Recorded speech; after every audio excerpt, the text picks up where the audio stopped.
রামিসা আমার মেয়ে। আমি আমার মেয়ের জন্য দুইটা কথা বলতে আসছি। আসিয়া আমার মেয়ে।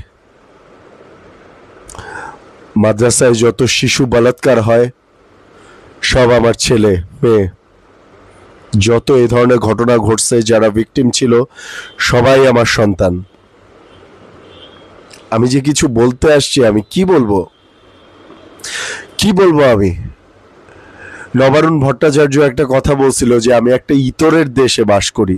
ইয়েস ইয়েস, আমরা একটা ইতরের দেশে বসবাস করি। যে ধরনের ঘটনা ঘটতেছে নিত্যদিন, প্রতিদিন, বিচার নাই। সন্ত্রাসী, আসামি, রেপিস্ট টাকা দিয়ে বিভিন্ন উপায়ে জেল থেকে ছাড়া পেয়ে যেতেছে, আবার এই ধরনের কাজ করতেছে। দেশে কোনো ধরনের কোনো আইনের শাসন নাই, কোনো বিচার নাই, কিচ্ছু নাই। এই দেশে বসবাস করি, গান গাই, আমার সোনার বাংলা, আমি তোমায় ভালোবাসি। আমি আজকে যে কথা বলতে আসছি, আমি কোনো স্ক্রিপ্ট সাজায় আসি নেই, কখনোই আসি না। আমার মনে যেটা থাকে আমি সেটাই বলি, ঠিক আছে? জাস্ট ইমাজিন করেন, আমার নিজের একটা পুত্র সন্তান আছে, আলহামদুলিল্লাহ, ওর বয়স 6 months প্লাস। আপনাদের সবারই যাদের সন্তান আছে, যাদের ছেলে মেয়ে আছে, একটাবার চিন্তা করে দেখেন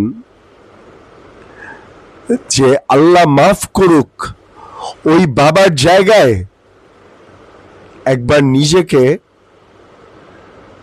ইমাজিন করার বা কল্পনা করার সাহসও আপনি করতে পারবেন না, আমি করতে পারবো না।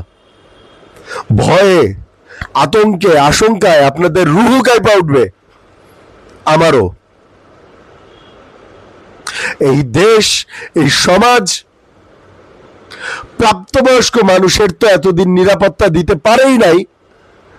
এখন দেশের এমন পরিস্থিতি হয়েছে যে শিশুদের নিরাপত্তা জিরো।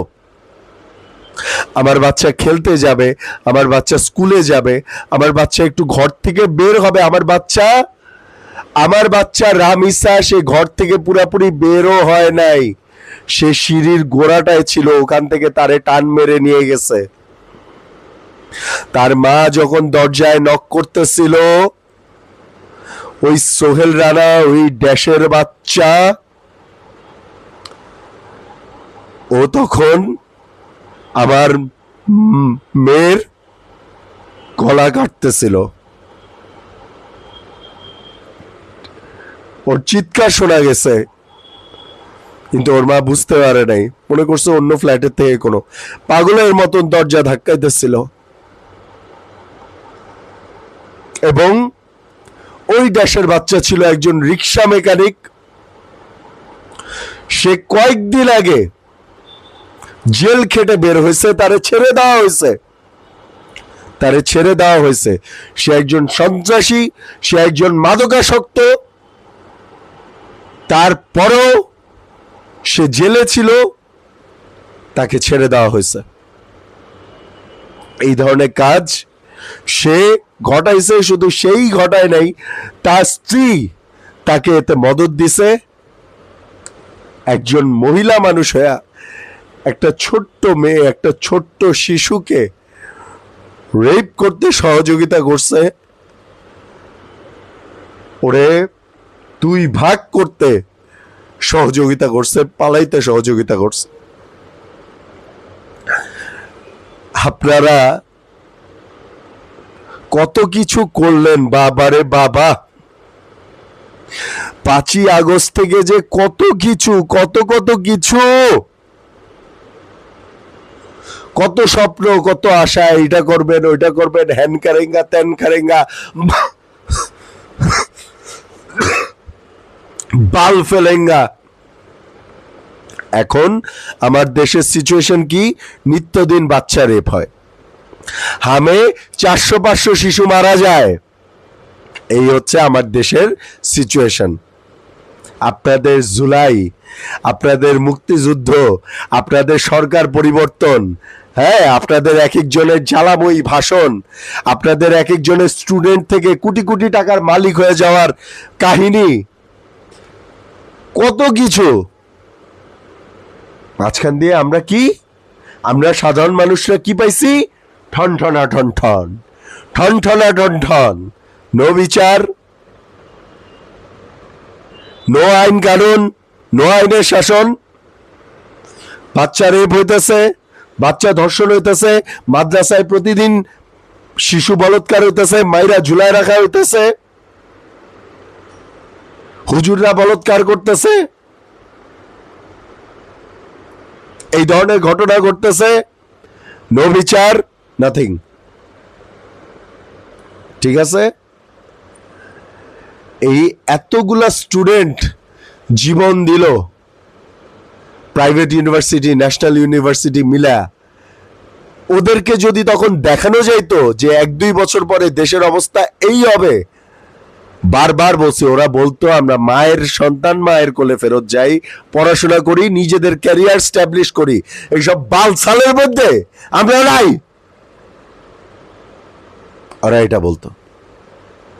কারণ ওরা জীবন দিয়ে তো কোনো লাভ হয়ই নাই, বরঞ্চ দেশ আরো 100 গুণ বেশি খারাপ হয়েছে। আগে অন্তত এত খারাপ অবস্থা ছিল না, এটা আমি বলবই। আগে খারাপ অবস্থা ছিল, কিন্তু এত খারাপ অবস্থা ছিল না। হামে এইভাবে শিশু মরে নাই, এইভাবে শিশু হত্যা, ধর্ষণ হয় নাই, হইছে। কিন্তু এখন তো নিত্যদিন, প্রতিদিন 4টা-5টা করে এরকম ঘটনা ঘটতেছে। সব সন্ত্রাসীরা বাইরে ঘোরাফেরা করতেছে।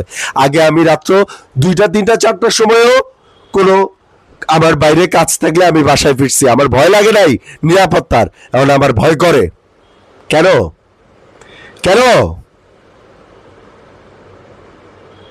আপনাদের এত সুশাসন, এত কিছু করতেছেন, তো এই অবস্থা কেন? অবস্থা তো আগের চেয়ে আরো ভালো হওয়ার কথা, এই অবস্থা কেন? কেন আমার মেয়ে আসিয়া হত্যার বিচার এখনো হয় নাই? কেন এখনো হিটু শেখ এখনো জিন্দা? কেন এখনো ওরে ফাঁসির দড়িতে ঝুলানো হয় নাই? কেন এখনো এই দেশের বাচ্চা জিন্দা? একটা বিচারও কি আপনারা প্রকাশ্যে করতে পারেন না? তারেক রহমান, উনি রামিসার বাসায় গেছেন, কেন বাসায় গেছেন আপনি? হ্যাঁ, আপনি একটা ঘোষণা দেন, আপনি বলেন না এটা যে কালকে সূর্য ওঠার আগে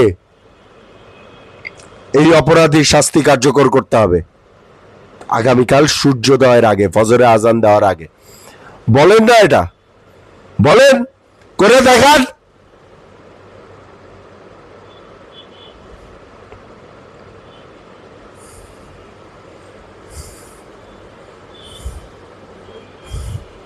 আর কত সহ্য করব বলেন? এই বাপের কান্না, এই মায়ের কান্না, এই দেশের মানুষের কান্না আর তো সহ্য হয় না।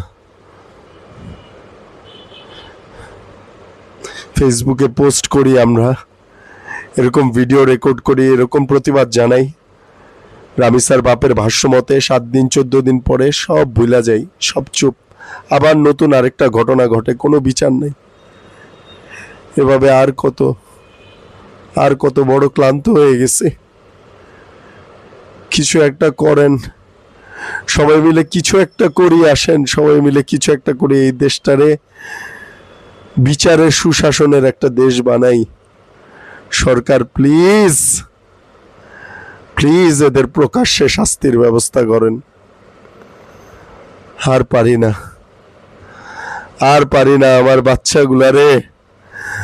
আমার বাচ্চাগুলারে নিরাপদে দেখতে চাই, আমার আর কিছু বলার নেই।